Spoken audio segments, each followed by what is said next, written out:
Isn't that one of those pyramids? And what's the perception of a pyramid? People at the top making all the money and the people down below do all the work, right? Isn't that the perception of a pyramid?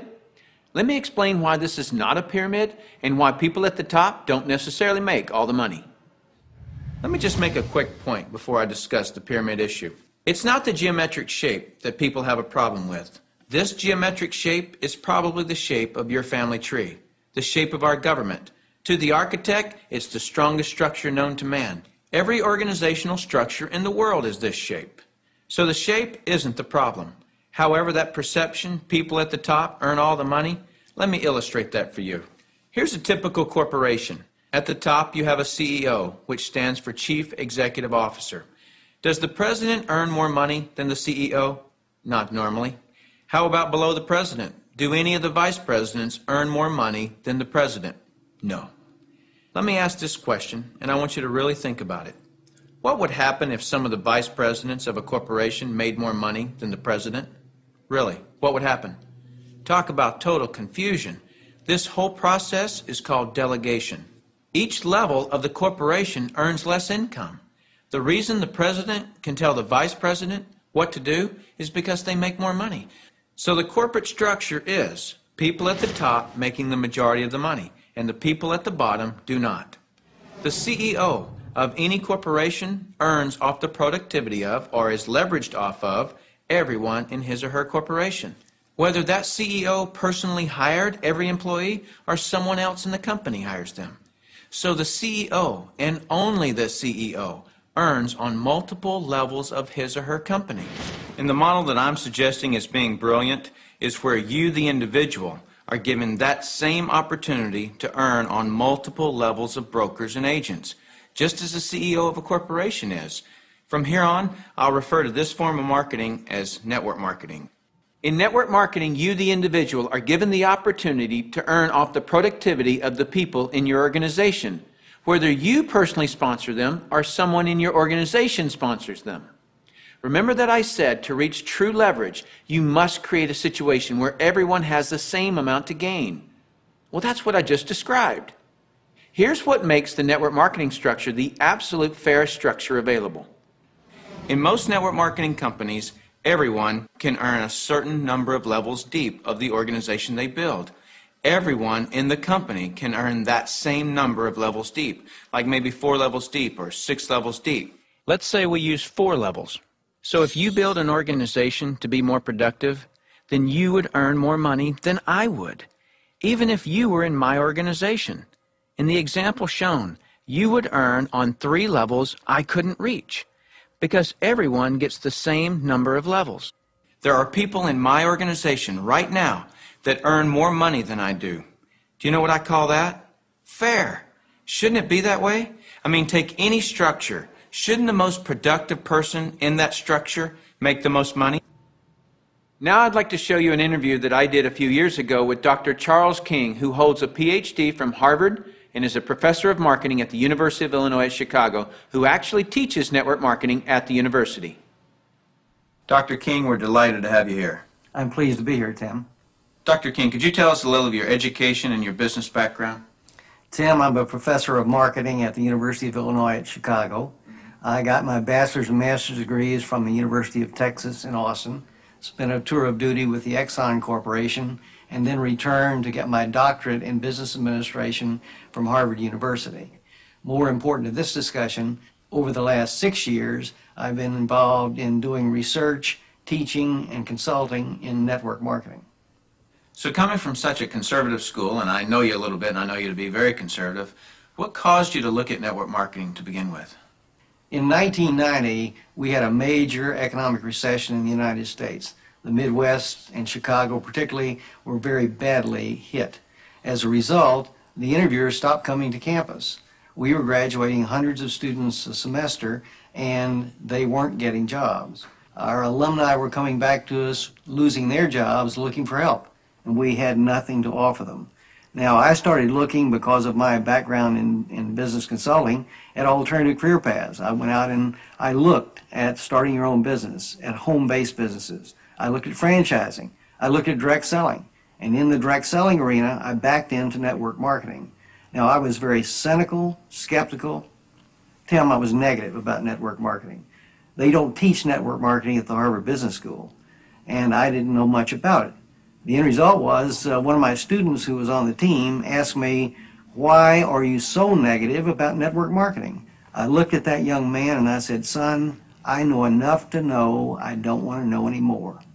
That student looked at me and he said, "Professor, if I gave you that answer to that question with no more information than you have, you would give me an F." I turned to him and I said, "Son, you're absolutely right. I have no basis for that conclusion. You just made an A."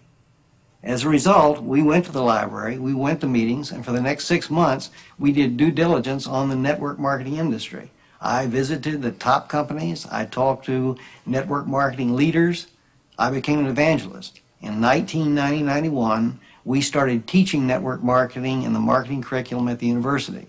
Suppose you run across the super skeptic. What advice do you have for them? Tim, I would recommend they do precisely what I did. I was a super skeptic. I did my due diligence, I investigated the industry, and I drew my own conclusions. I strongly recommend that you do your due diligence and then begin to define precisely what role you want to play in the network marketing industry. Set realistic expectations. If there's a single cause for failure in this industry, it's the get-rich-quick syndrome, thinking that you can come into the industry and make enormous sums of money with no work. I argue, by contrast, that if you set realistic expectations, you develop a plan of action to guide your business development, you can be successful. And that's coming from a Harvard Business School graduate who was a true skeptic, but through due diligence, he learned the truth. Warren Buffett owns a network marketing company. If you don't know who he is, he's typically listed in the top 5 richest people in the world. He created his wealth by investing in and buying the highest quality companies. Why do you think Microsoft or AT&T, Gillette, Colgate, Citibank, IBM, Toyota, Xerox, Texas Instruments, General Motors, General Electric, AOL, Oracle, Sun Microsystems, Coca-Cola, and many others distribute some or all of their products and services through network marketing? They use this method to distribute products because network marketing is a very efficient model to distribute products and services. These large corporations are firm testimony to the industry's success and credibility. This confirms what Professor King was saying about that the industry has come of age and is now a true profession. The reason so many people are coming into network marketing is because people want control of their life. They want a quality of life, and network marketing truly offers that. I hear people all the time complaining that they are too busy or don't have enough time. People act as though time owns them instead of them owning time. Have you ever noticed that there are people who, with 24 hours, earn $10,000 a year, and there are people in the same 24 hours who earn $10 million a year? Let me explain the difference. I've heard people say this phrase, "It's easier to just do it myself than try to get other people to do it." Whenever I hear that phrase, I know that person just nailed their feet to the floor. All they can do is expend their time, not invest their time. Here's a secret. Wealth is hidden from those who must do it all themselves. Wealth exposes itself to those patient enough to train others. When you understand the power of educating and empowering others so that you get more done, you're truly on your way to wealth.